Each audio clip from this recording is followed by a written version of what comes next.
Bonjour les gars, j'espère que vous allez bien. Oui, je pensais vous faire une petite visite de bureau. C'est dimanche matin, il est 9h45. J'ai une réunion ici ce matin. Alors, je pensais vous faire genre une petite visite du bureau parce qu'il n'y a personne ici aujourd'hui, donc ça n'interrompt pas le personnel et ainsi de suite. Parce que pour une raison quelconque, les gens continuent de me demander est-ce que nous externalisons aux Philippines? Comment gérons-nous tout notre marketing et aussi les discussions pour le business OnlyFans? Tout est géré en interne. C'est géré par nous. Comme je suis basé en Europe de l'Est à Tbilissi. Et l'une des principales raisons pour lesquelles je suis basé ici est que Tbilissi offre de très bonnes opportunités pour les petites entreprises. Mais en plus de cela, les salaires sont très bas, comme moins chers qu'aux Philippines dans de nombreux cas. Donc c'est comme l'endroit parfait pour gérer des entreprises basées sur les personnes. Avant cela, comme je dirigeais une agence de marketing Instagram avec 130 employés.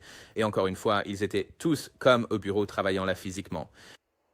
Et la seule raison pour laquelle nous avons pu le faire, c'est grâce aux avantages que la Géorgie offre en tant que lieu en termes de main-d'œuvre bon marché, de personnel anglophone, d'attitude européenne.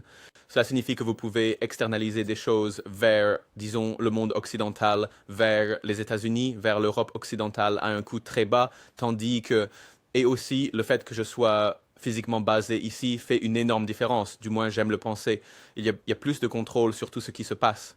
Je ne suis vraiment pas comme un manager ou un PDG non plus.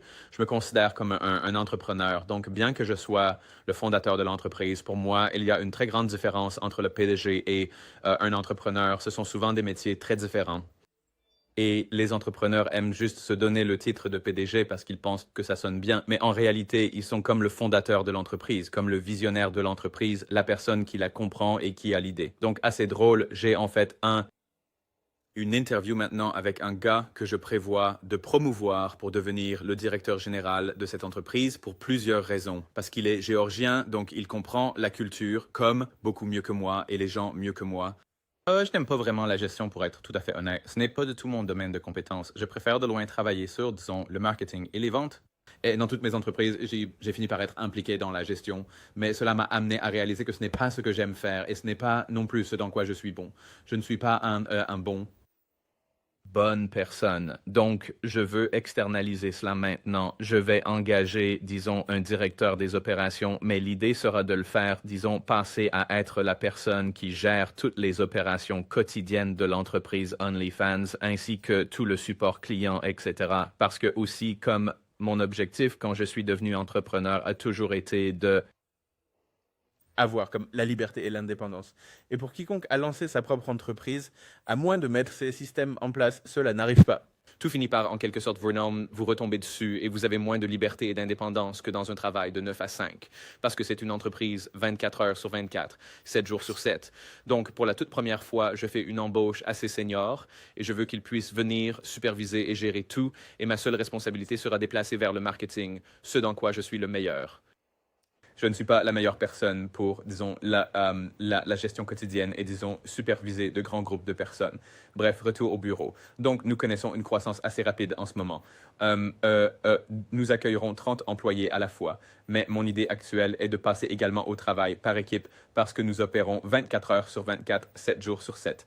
Donc, je pourrais faire croître cette entreprise jusqu'à environ 90 ou 100 membres du personnel sans avoir besoin d'agrandir l'espace de bureau. Pour être honnête, je ne veux pas vraiment d'une grande entreprise comme ça à nouveau. J'ai géré. Comme je l'ai dit, l'entreprise que nous avions avant comptait environ 130 employés et je ne referai pas ça. Jennifer, je le ferai vraiment pas. Cela devient juste comme une bête à gérer. Et je pense que c'est bien mieux de diriger des petites entreprises, mais avec des clients de plus grande valeur. Dans cette ancienne entreprise, nous avions beaucoup de clients différents, donc je changerai cela pour essayer de prendre, disons, des clients de plus grande valeur, mais moins nombreux.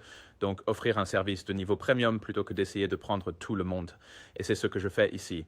Donc, je pense qu'avoir 30 à 50 employés est un nombre assez agréable à avoir. Vous pouvez avoir une relation personnelle avec chaque personne, mais une fois que vous dépassez, disons, mais je ne sais pas, une fois que nous avions dépassé, disons, 70 ou 80 employés dans l'ancienne entreprise, je pouvais, comme soit avec des gens que je ne reconnaissais pas, comme tout le temps, je ne connaissais pas leur nom. Et donc, vous ne pouvez pas avoir une relation une relation personnelle avec l'équipe.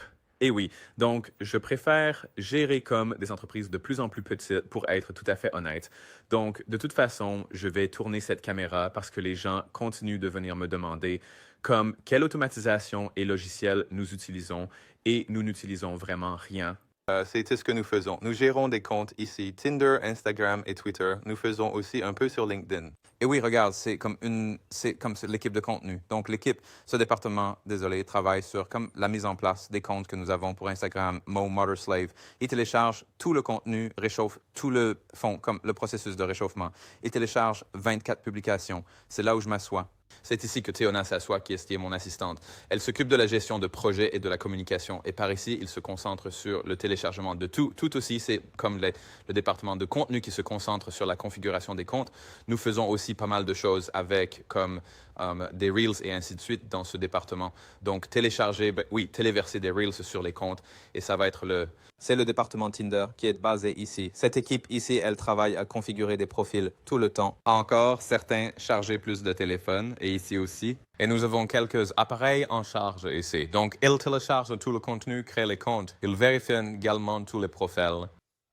Oui, installer plus de téléphones ici et ceci. Et il devrait y avoir une boîte ici. C'est une boîte de téléphone Tinder actif sur lesquels ils font des balayages. Je pense que c'est celui-là de toute façon. Et puis par ici, nous avons l'équipe Instagram qui fait genre tout le suivi des abonnements Instagram pour la méthode Mother Slave. Oui. Et combien de personnes avons-nous dans cette équipe? Je ne suis pas tout à fait sûr. En ce moment, il y a sur 20 personnes qui travaillent ici. Et puis, dans la deuxième pièce, à l'intérieur de la salle de conférence, c'est là que nous avons installé notre équipe de discussion. Donc, nous sommes en train d'acheter un deuxième moniteur de 32 pouces qui fonctionne vraiment bien pour avoir plusieurs profils en même temps. Nous séparons les comptes en fonction de leur volume. Si c'est une activité très élevée, il y aura même une équipe de chat assignée uniquement à ce compte. Nous aurons 5 personnes travaillant uniquement sur ce compte. Et si ce sont des comptes à faible volume, à faible activité, nous pouvons avoir une équipe de 5 chatteurs gérant jusqu'à 10 comptes à la fois. Parfois même plus s'ils ont une très faible activité.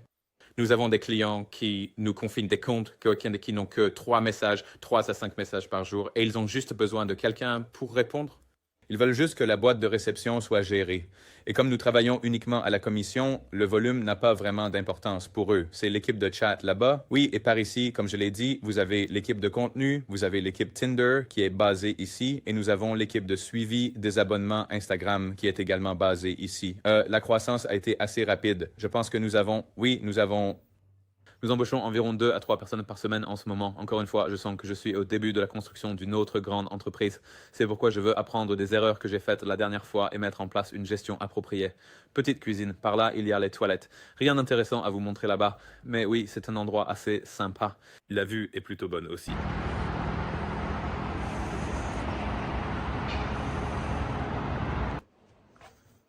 Oui, j'espère que cela a été un peu instructif. Et je ne savais pas aller, parce que les gens continuent de me demander comme si nous externalisons aux Philippines ou comment je gère tout. Et je ne savais pas, j'ai toujours l'impression comme d'incrédulité quand je dis aux gens que nous gérons tout en interne. Oui, j'espère que cela clarifie certaines choses pour vous. Il est 10 heures maintenant, donc je dois descendre pour aller chercher le gars que je rencontre, qui passe un entretien pour rejoindre le poste de directeur des opérations. Mais oui, merci d'avoir regardé.